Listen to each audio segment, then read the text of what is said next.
विद्यार्थी मित्रांनो नमस्कार. आतापर्यंत आपण गणिताविषयीच्या विभाज्यतेच्या कसोट्या ज्या काही घेतल्या होत्या, तर त्या कसोट्यांपैकी आपण 2ची कसोटी पाहिली, 3ची पाहिली, 5ची पाहिली. आज आपल्याला 6ची कसोटी पाहायची आहे. त्या अगोदर एक महत्वाचा संदेश तुमच्यासाठी असा आहे, हे जे आपण गणिताविषयीच्या कठीण वाटणाऱ्या गोष्टी सोप्या करून समजून घेतोय, ह्या गोष्टी त्यांच्यापर्यंत पोहोचवा ज्यांना गणितात अडचण आहे. हीच तुमची त्यांच्यासाठी मोलाची मदत असेल.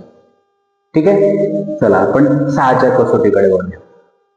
एखाद्या संख्येला 6ने पूर्ण भाग जातो हे आपण कसं ओळखायचं? मग हे जर आपल्याला ओळखायचं असेल तर त्याच्यासाठीची व्याख्या आपण अगोदर बघूया. ज्या संख्येला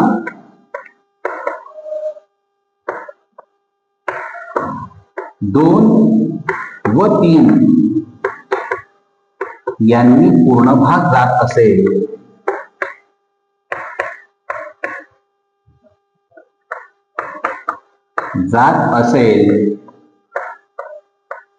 तर त्या संख्येला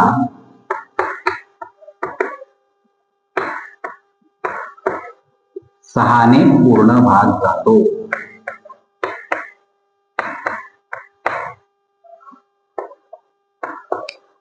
मग आपण ज्या 2 आणि 3च्या कसोट्या पाहिल्या होत्या तेच इथं तुम्हाला वापरायचंय.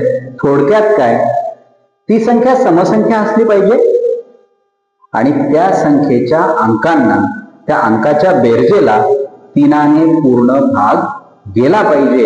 एवढा एकच नियम या 6च्या कसोटीसाठी तुम्हाला लक्षात ठेवायचा आहे. प्रत्येक वेळेस आपण पुढची कसोटी पाहतोय.